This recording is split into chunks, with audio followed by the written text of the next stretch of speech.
Les heures supplémentaires sont source d'un abondant contentieux en demande de rappel de salaire. Dans la pratique, les heures supplémentaires sont effectuées à la demande de l'employeur ou à tout le moins avec son acceptation.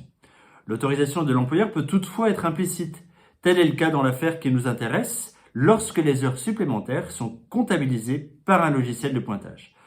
Dans cette affaire, un salarié avait saisi la juridiction prud'homale et obtenu gain de cause de la part des juges du fond en produisant ses relevés de pointage comptabilisés par un logiciel.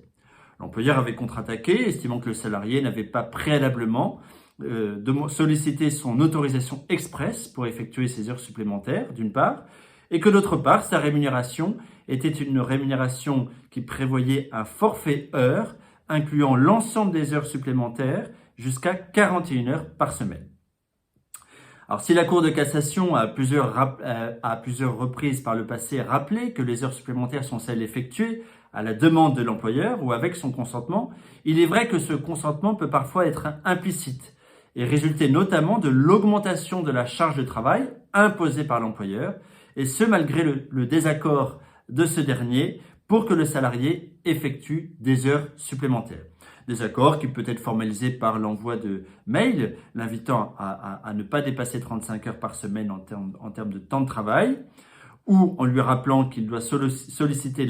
son accord express avant d'effectuer des heures supplémentaires, voire même par l'application du pouvoir disciplinaire de l'employeur qui sanctionne le salarié qui effectue des heures supplémentaires sans avoir obtenu préalablement son accord. Dans ces deux situations, la Cour de cassation a été amenée à considérer qu'il n'a pas lieu de tenir compte du désaccord manifesté par l'employeur à la réalisation d'heures supplémentaires dès lors que celle-ci a été rendue nécessaire à l'exécution des tâches confiées aux salariés.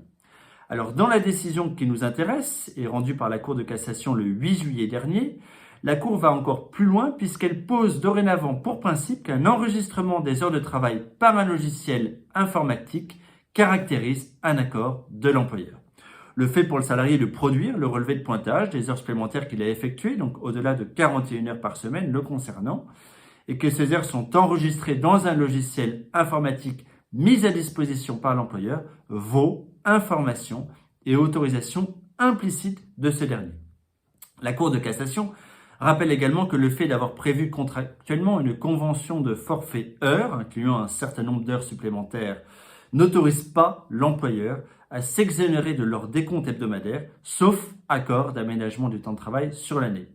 Par conséquent, le contrôle de la rédaction des conventions de forfait heure ainsi que des modalités de décompte des heures de travail sont plus que jamais d'actualité pour éviter d'éventuelles lourdes condamnations en rappel de salaire, couplées à une indemnité de travail dissimulée fixée à 6 mois par l'article 82-23-1 du Code du travail.